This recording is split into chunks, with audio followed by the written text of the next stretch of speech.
नमस्कार, स्वागत है आप सभी का देवभूमि समाचार में। मैं हूं आपके साथ सुनील चौहान। अगली खबर देहरादून से है, जहां सीएम धामी अपने 3 दिवसीय दुबई दौरे से दिल्ली पहुंच चुके हैं। वहीं दुबई में 1,54,075 करोड़ रुपए का एमओयू उन्होंने साइन किया। आपको बता दें, अभी तक कुल मिलाकर 50 लाख करोड़ से अधिक का एमओयू साइन सीएम कर चुके हैं। इस दौरे को सीएम धामी का सफल दौरा माना जा रहा है। वहीं बीजेपी के प्रवक्ता वीरेंद्र मिश्र ने कहा कि उत्तराखंड में दिसंबर महीने में ग्लोबल इन्वेस्टर समिट हो रहा है, जो महत्वपूर्ण है और ऐतिहासिक रहने वाला, और कहा कि राज्य में अधिक निवेश हो, इसके लिए मुख्यमंत्री पुष्कर सिंह धामी ने जो प्रयास कर रहे हैं वो सफल होता दिख रहा है। साथ ही कहा कि हम सभी उत्तराखंड वासी मुख्यमंत्री पुष्कर सिंह धामी का धन्यवाद करते हैं। निश्चित रूप से आने वाले उत्तराखंड के भविष्य के लिए बहुत महत्वपूर्ण है।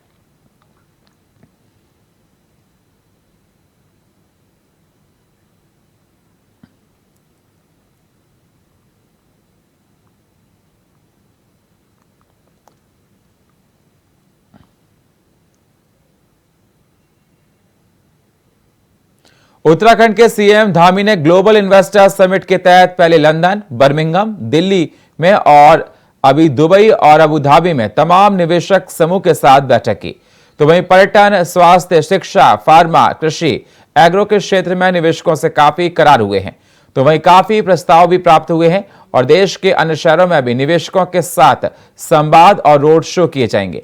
उसी मुख्यमंत्री ने कहा कि राज्य सरकार ने जो भी नीतियां बनाई हैं, निवेशकों, उद्योगों और उत्तराखंड के लोगों के हितों को ध्यान में रखकर बनाई हैं। तो वहीं सीएम धामी ने बताया कि 2 दिवसीय यूएई दौरे के दौरान कुल मिलाकर 15,475 करोड़ के इन्वेस्टमेंट एमओयू किए गए हैं, जिसके तहत पिछले दिन दुबई में 11,925 करोड़ रुपए और दूसरे दिन अबू धाबी में 3,550 करोड़ के इन्वेस्टमेंट एमओयू शामिल किए गए। अब तक 54,000 करोड़ से अधिक के इन्वेस्टमेंट एमओयू मुख्यमंत्री पुष्कर सिंह धामी ने साइन किए हैं।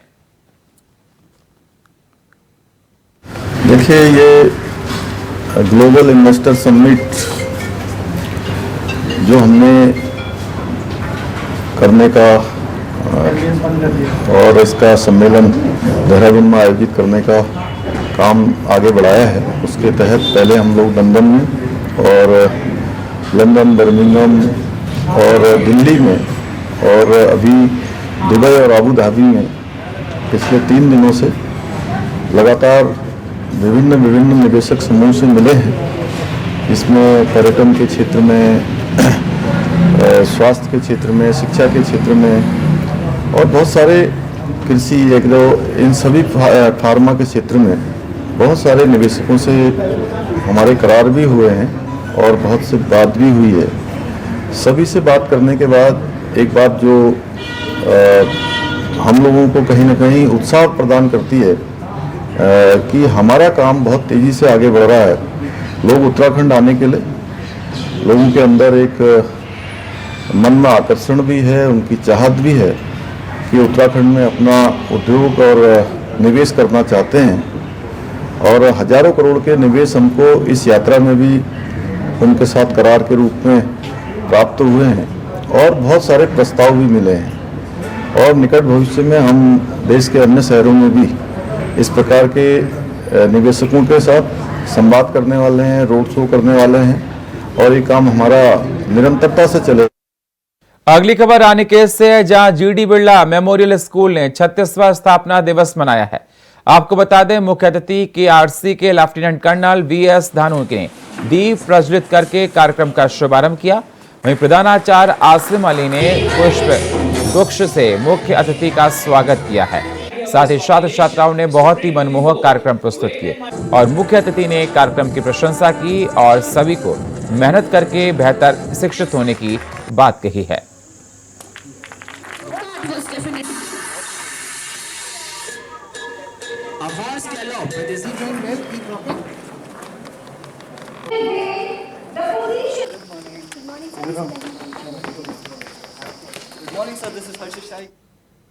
देहरादून में इन्वेस्टर समिट पर पूर्व मुख्यमंत्री हरीश रावत ने तंज कसा और तंज कसते हुए कहा कि जो आंकड़े सरकार बता रही है, अगर वह वाकई धरातल पर उतरते हैं तो उत्तराखंड का क्षेत्रफल भी कम पड़ जाएगा और निवेशकों को पूरा लैंड बैंक देने के लिए पड़ोसी राज्य उत्तर प्रदेश की मदद लेनी पड़ेगी।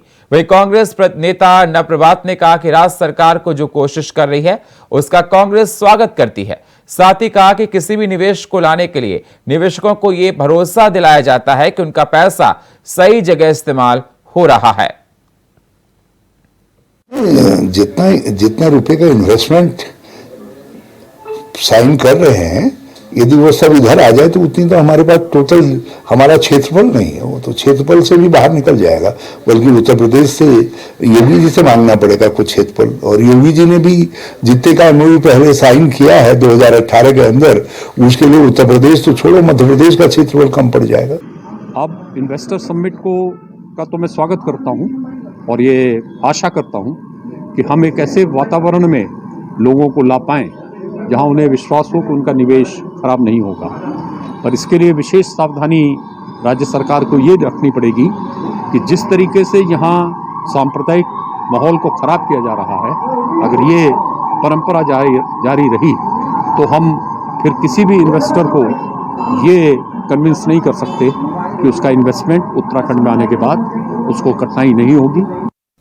देहरादून प्रदेश में दिसंबर महीने में होने वाले इन्वेस्टर समिट को लेकर तैयारियां लगातार जारी हैं, तो वहीं सभी विभागों ने अपने अपने स्तर से शहर को स्वच्छ और सुंदर बनाने को लेकर प्रयास तेज कर दिए हैं।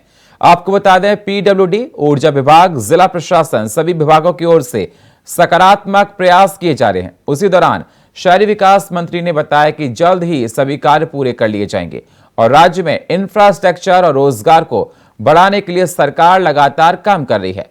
साथ ही कहा कि राजधानी देहरादून में जो भी सड़कें खराब हैं, उन तमाम सड़कों को चिन्हित करते हुए उनका काम शुरू होगा।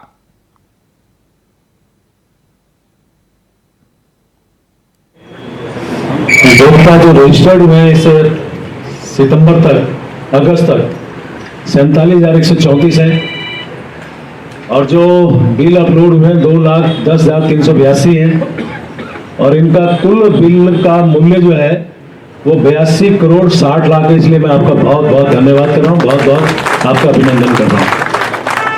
माननीय मुख्यमंत्री जी के मार्गदर्शन में हमारा विभाग निश्चित रूप से एक प्रयास कर रहा है कि कैसे हम अपना जीएसटी बढ़ाएं, कैसे हम अपना राजस्व बढ़ाएं, और इसमें बिना आपके सहयोग के हम लोग आगे नहीं बढ़ सकते। उत्तराखंड सरकार की बिल लाओ इनाम पाओ योजना के तहत प्रदेश के लोग जागरूक हो रहे हैं और सरकार की वेबसाइट पर बिल को अपलोड करने के बाद उनको इनाम भी दिया जा रहा है। इसी को लेकर प्रदेश सरकार के कैबिनेट मंत्री प्रेमचंद अग्रवाल ने बताया कि अगस्त तक चाहे पहाड़ी हो या मैदानी क्षेत्र, इसमें 47,134 उपभोक्ता रजिस्टर्ड हुए हैं।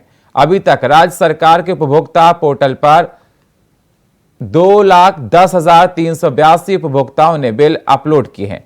राज्य सरकार की इस पहल से राज्य के उपभोक्ता जागरूक होंगे और इससे राज्य के राजस्व में वृद्धि होगी।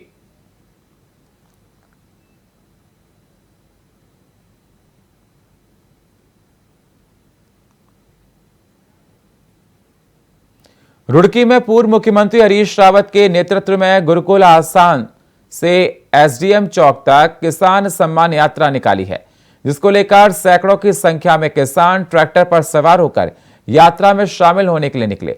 आपको बता दें, खाताखेड़ी ग्राम से पूर्व राष्ट्र मंत्री मोहम्मद अयाज के नेतृत्व में निकले। इस दौरान पूर्व राष्ट्र मंत्री मोहम्मद अयाज ने कहा कि बीजेपी सरकार में किसान भूखे मरने की कगार पर हैं और आज अन्नदाता कहे जाने वाला किसान सड़कों पर प्रदर्शन करने को मजबूर है। माननीय हरीश रावत जी के नेतृत्व में हमने 23 तारीख को मुख्यमंत्री जी का घेराव किया था और घेराव के बाद हमें शाम को 7 बजे का मिलने का समय दिया गया। किसान और माननीय हरीश रावत जी के नेतृत्व में किसान और कुछ हमारे कांग्रेस पार्टी के नेता माननीय मुख्यमंत्री जी से मिले। 4 बिंदु थे जिन पे हमने उनको बताया कि जो बाढ़ प्रभावित क्षेत्र है, पूरा ही जिला हरिद्वार आज बाढ़ से ग्रस्त है।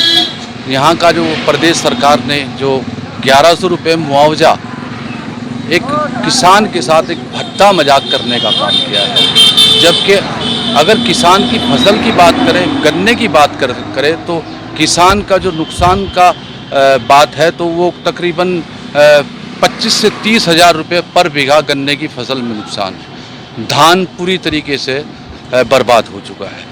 ये पूर्व मुख्यमंत्री के नेतृत्व में ये किसान सम्मान यात्रा निकाल रहे हैं और जन सैलाब का आज इनसे उमड़ चुका है। अय्याज भाईजान पूर्व राज्य मंत्री के नेतृत्व में 200-250 से ट्रैक्टर हमारे साथ है।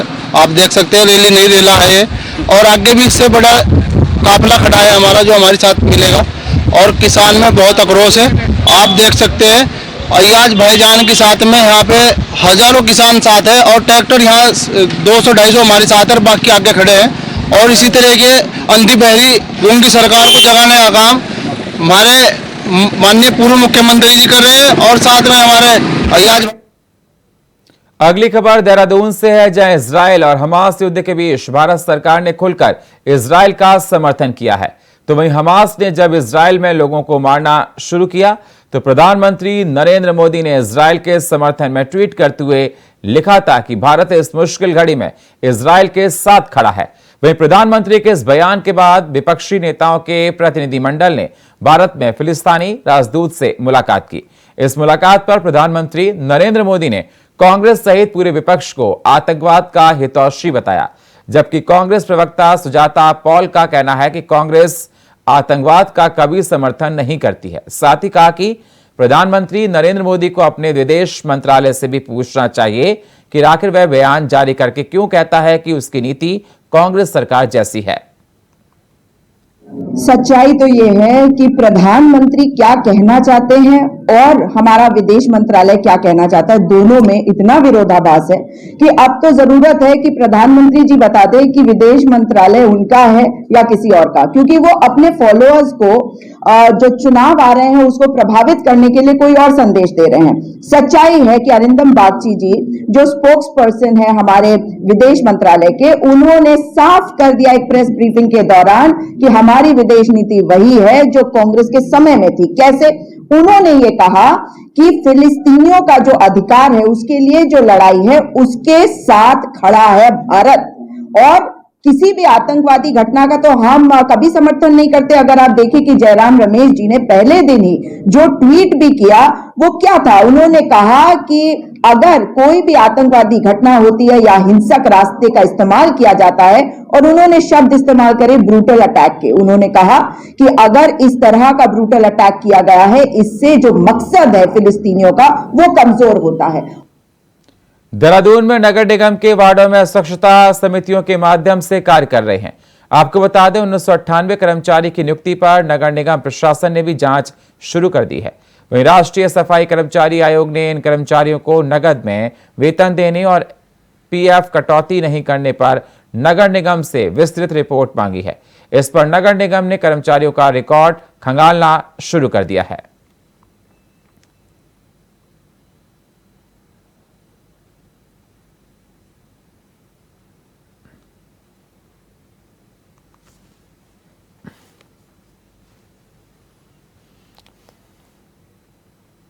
उत्तराखंड एसटीएफ ने फर्जी दस्तावेज बनाने वाले गिरोह का पर्दाफाश कर दिया।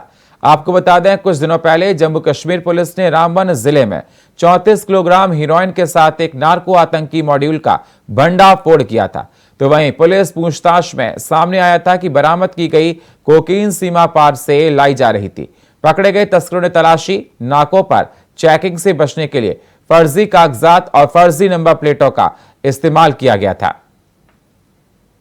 जम्मू कश्मीर में रामबन डिस्ट्रिक्ट की पुलिस के द्वारा कुछ समय पूर्व एक बड़े नार्को टेरर मॉड्यूल को बस्ट किया गया था, जिसमें कि 35 केजी लगभग हेरोइन थी, जो कि इन्वेस्टिगेशन में आया था कि कहीं ना कहीं सीमा पार से वो लाई जा रही थी।